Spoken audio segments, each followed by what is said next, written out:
that. I hope that's the end of that. So next up, we're delighted to have two of the tech industry's leading minds.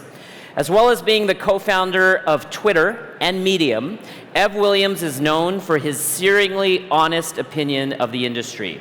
And the woman who's going to be interviewing him is known for holding that very industry accountable for its actions. So without further ado, please welcome executive editor of Recode, Kara Swisher, and founder and CEO of Medium, Ev Williams.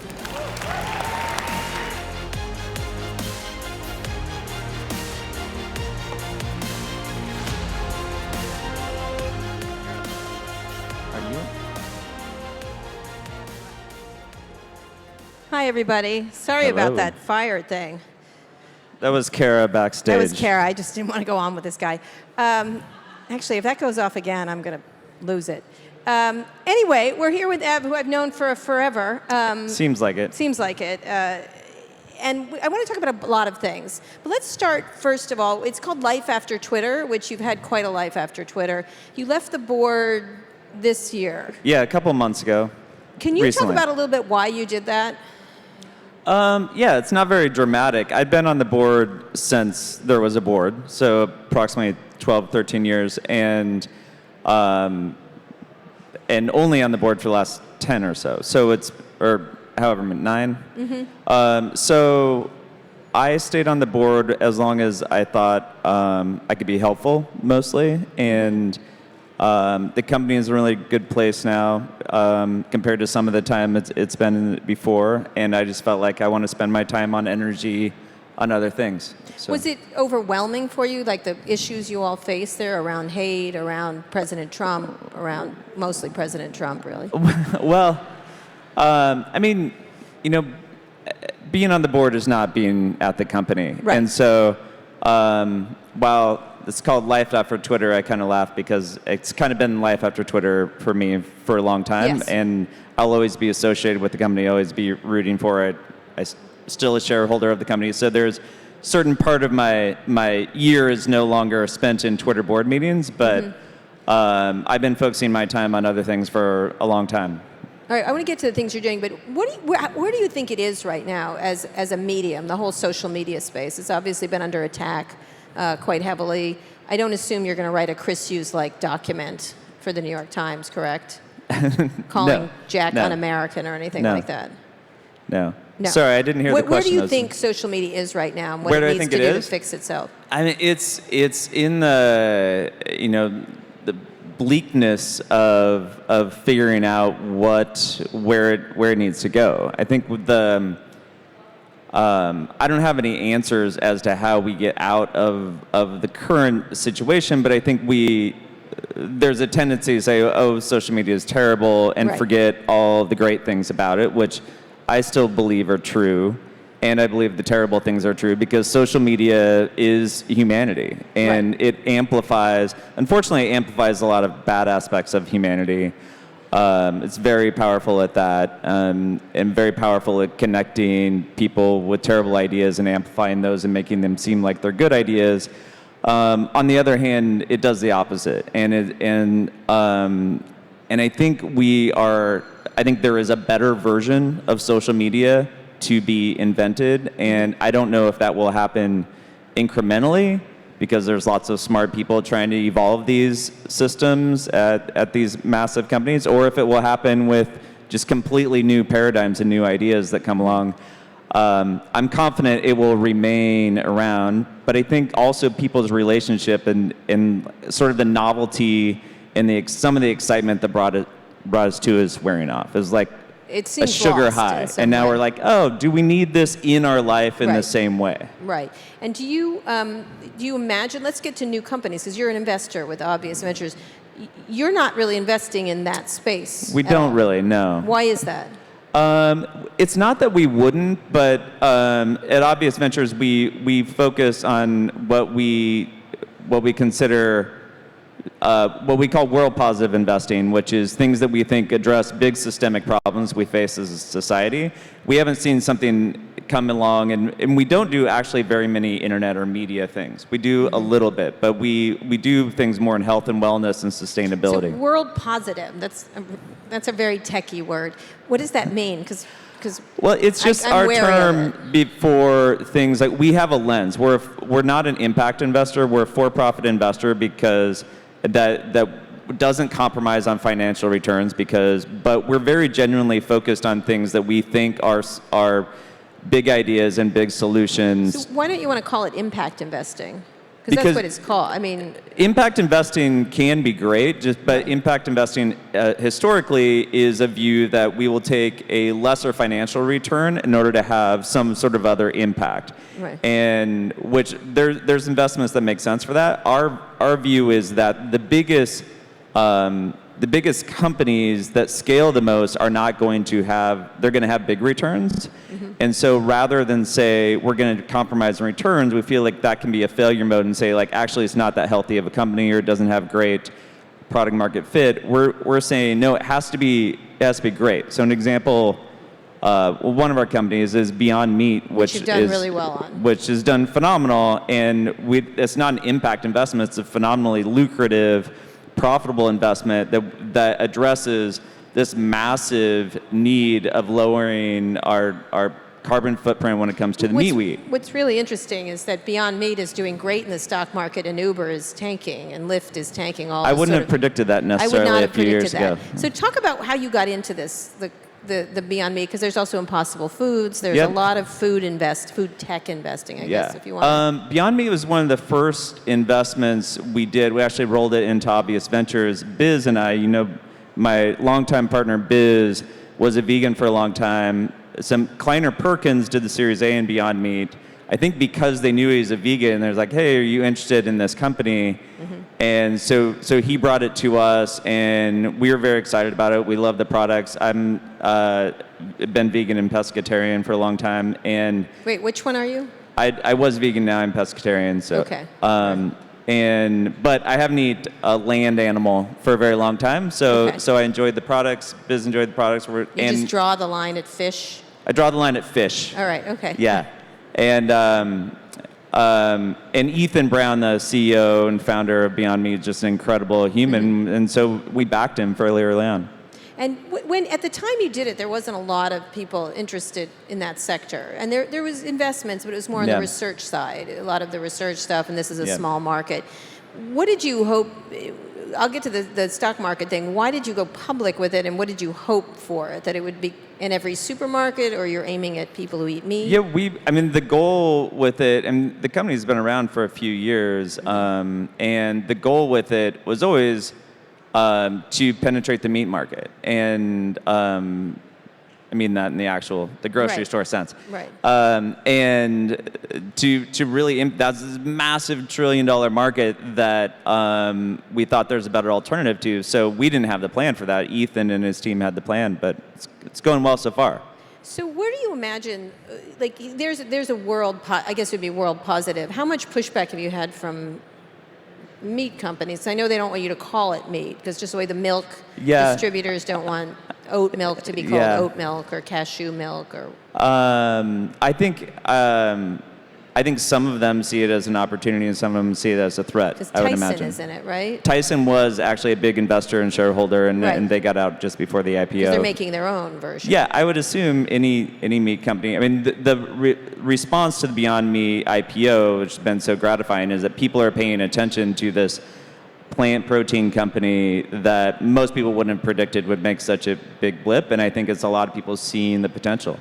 And in terms of when you think about these world positive things, talk about what your theories are of venture investing, because that's changed a lot. You have the advent of giant investors like SoftBank, which of course has gotten a bath in the Uber investment. How do you look at investing then as a venture? How do you distinguish yourself? So we kind of play a different game, I think, than most Silicon Valley investors. And first of all, it's our lens of filtering out a lot of things that could be great investments, but if we don't think they really are going to address some need for society, we'll say that's okay. There's lots of others we'll focus on. So which eliminates most of enterprise software. And then also the message that entrepreneurs really appreciate is that we are mission aligned, and we will support an entrepreneur who is mission focused, which people come to us because they really like hearing that. Because as an entrepreneur, you can be, and I've been in this position where you're aligned with your investors in terms of wanting to build something really big, but you can get misaligned in terms of really the purpose of that thing. So what does that bring you to? What areas are you excited about in that regard? So we do a lot of stuff in sustainability, from solar and solar software. We have we're investors in Proterra, the electric bus company. There's another exit we just had was Ollie, which was a supplement company. And so we tend to do things that are outside of the traditional Silicon Valley world that I know, which of course Silicon Valley is expanding greatly in terms of what they invest in, but it's not a lot of software or media. All right. I'm going to get to Medium in a second, but when you think about venture, I just interviewed Mark Cuban and Steve Case, and they were talking about the efforts they're making to get all around the world to try to get more talent from elsewhere. Right now, 80% of venture capital goes to 3 states, and most of it to California, and most of it to Silicon Valley. Continues to be all white, all male, not very geographically diverse, not very globally diverse. Why does that continue from your perspective? I think it's habit. It's definitely not the lack of viable investments that are outside the geography or demographics of that traditional set. And so we aren't internationally focused. And one thing is that so much of the money is in Silicon Valley, and the firms are there because they come out of, it's historic. Right. And it is hard to invest in other places where you're not, there's just a time in the day problem. We have a couple investments in Europe, but not a lot. And we have some in New York and throughout the country. But part of that, I certainly celebrate expanding the ethos and the formula of Silicon Valley to other places, but it's pretty massive, and there's this perpetuating cycle. People come out of companies and they go back in and they invest in their friends. I get that, but why doesn't it happen? You're a very well-meaning person. You have a broad attitude toward diversity, but most people just talk about it and nothing happens in that regard. It seems like you're, one, missing the boat, meaning there's lots of investments you're missing, and two, perpetuating something like this is not an excuse for doing that. Yeah, I agree. I don't see any excuse for doing it. We try very hard to invest. I don't have the data off the top of my head about our portfolio. I know it is something that comes up in every partner meeting and every conversation I'm in about how we both hire in the firm, both women and people from underrepresented backgrounds, and how we get that into our portfolio. And we work on it daily, and my partners are very focused on that. But do you think I don't have an Silicon excuse. Valley has changed in attitude given the sort of this techlash that's happening? I think it is dramatically. I mean, in my 20 years of building companies in Silicon Valley, the intensity of focus on diversity and inclusion in the last 5 years is dramatically higher. It's an order of magnitude higher, and it's changing definitely how we invest, how we run companies, how we hire. It's changed all those things in my experience, and we have a long way to go. Yeah, the numbers still don't bear it out. It's really, I totally agree. It's the strangest thing. So when you think about where the biggest, most interesting innovations are happening, where do you tend towards right now? You're obviously in food tech. There's a lot of mobility stuff going on, and that's not mobile phones. Where do you think the hottest place to look at is? And where do you think the worst place right now is? Well, I don't spend that much time looking at investments, to tell you the truth. I spend more of my time on Medium, which maybe we should talk about that. Yes, I'm going to talk about that. I'm going to get that right now. But I mean, I think obviously AI is infiltrating everything we do, and there's some very interesting things. There's an overlap of AI and material and molecule discovery. Right. which I'll probably butcher this if I try to even explain it. One of our companies is Zymergen, which is just doing mind-blowing things and discovering new materials and new chemicals through AI. And so that's a field that I barely understand, and I think every time I learn more about it is doing incredible things. And there's a number of companies like Medium. that. Yes. What's happening with Medium now? When last we talked, you changed it about 63 times, like in the way you're looking about it. How do you look at it right now? What do you think of it as? I would argue I have not changed it 63 times, although I do defend my I don't mind it. I don't care if you change it. We haven't changed that many things about Medium. Medium's been around for about 7 years. Mm-hmm. The entire time it's been an open publishing platform that has grown that entire time. Mm-hmm. So more people write, more people read. 2 years ago, we started building a subscription business on top of that.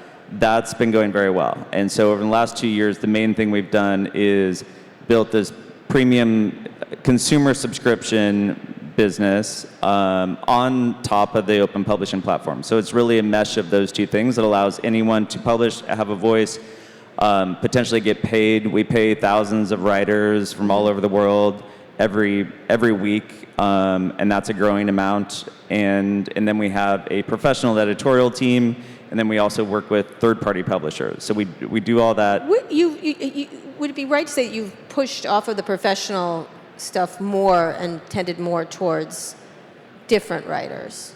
Has that not worked as well, or what part has worked the best? Everything's growing. The bulk of Medium is still self-published authors. Right. And and we have our partner program where we pay them through. Most people write on Medium. We don't opt in to get paid.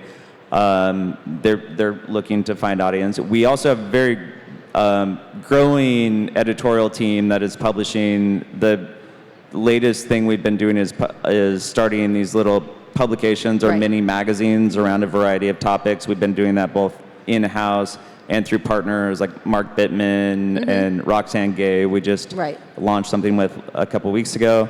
And so all of that is working. And it's really the combination of things that are working, because it's very clear to me that advertising isn't working, pure advertising for publishing, for quality information. People still want good things to read and to inform their view of the world. And so every publisher that, as you know, is putting up paywalls and subscriptions, and it seems very clear that people aren't going to subscribe to dozens of sites. Just like they don't subscribe to every TV show they watch or every musician, they're going to look for a lot of value under one subscription that's personalized, that's high quality, that's, I think, ad-free is tremendously well, they're doing that in different. podcasts. They're trying to bring together podcasts. They are. I mean, we're much farther along than anyone doing that in podcasts. Do you consider yourself a network then? And how would you describe yourself as a media company? You could call it a network, and Medium's always been a network. It's really a platform, and the subscription part is a bundle. It's a bundle of thousands of writers, of dozens of publications for one price. Some of that is licensed, by the way, from third-party publishers. So we include New York Times, Financial Times, Bloomberg. A lot of these, part of just a few stories from them are in there.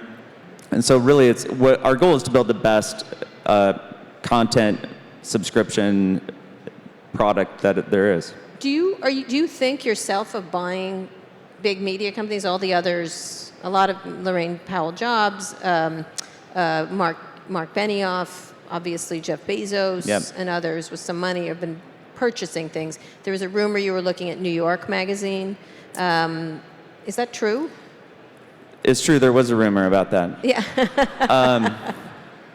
I love New York Magazine. I think they do a great job. And look, I think it is something I've thought about, because I think there's a lot of those organizations that do great work, and they need a new model, frankly. And a lot of them are, I think will be fine, but a lot of them are going through more difficult times. The difference between myself and most of the people you mentioned is, I think if we were to do that, it would plug into the business I'm building. So what do you imagine, finishing up, what the modern media company looks like? What's been the thing that's you've done and you've thought, that's not the way it should go? What do you think a modern media company looks like? Because you could go and buy old media companies and try to get them I don't going. think I think a modern media company, if we think, I think the idea of being open to some degree is important, and this is where we're really trying to capture the best of what you get from the internet and from social media in many ways, which is giving a lot of people the chance to be heard, but it's not guaranteed. It's not just let the machines and algorithms and people fight it out for attention.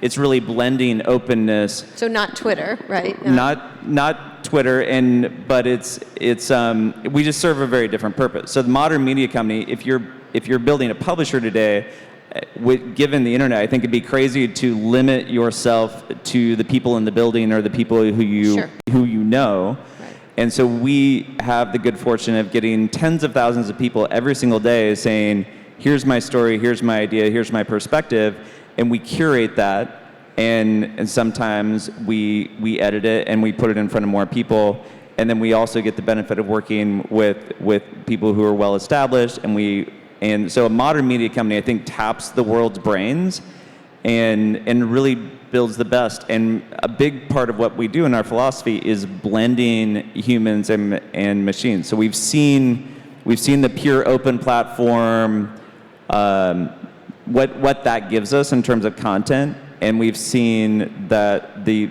traditional world and how that can be limited in terms of scale and efficiency. Mm-hmm. And so I think the next version is going to blend those things. That's what we're trying to do. And are you positive about media? Because it's still in its long death swoon, which they still haven't killed off media, and it's been more popular. Reading is more popular, television is more popular. Yeah. Are you worried about media? About media? In general, do you think the changes that are being made are... I'm very optimistic. I think it's interesting that the written word and publishing, which we're currently focused on, though not limited to, is kind of the last to be, there's a time when it was going to be the death of the music industry, and there's a time it was never, as I recall, the death of the TV industry, but there's a time when when reality TV dominated, and that's what we kind of thought the future was. And both those are tremendously better, both as businesses and as consumer products. And I think the same thing, for the same reason, can happen with the information we read and nonfiction educational content as well. So you imagine that there will be great media brands not, like, you have Game of Thrones, for example, which just finished, which we're not sure we're going to do after that. Right. But you still are positive that media can morph into this in this noisy, angry, Absolutely. The partisan. reason it sucks is because of advertising. Full stop. Right. That is the game that we've been playing for 20 years, and it wasn't so bad at first, and now attention wins, period. The cheapest way you can generate attention, which is the same reason that reality TV dominated. Change the business model, you change the content. Too many people talk about saving publishing or saving news. How about we create something way better? And I think we can do that in the same way other industries do, by changing the incentive structure. So that would make kind of Twitter and Facebook reality television in a weird way, because that's where a lot of people The get reality their news. TV version of the internet will exist for a long time, just as the reality TV version. I think Facebook and Twitter are distribution systems for content more than they are content themselves, and social media is a whole nother thing. But I'm talking about publishing and even when people are talking about where they get their news and information, if most things people read are on other sites that are commercially published and driven by advertising. All right, last question. Do you think you'll go public with Medium? It's too soon to say, but if we do, I would like to go on the long-term stock exchange, another obvious investment. All right. We'll talk about that later. Thank you, All Evan. right. Thanks, Kara.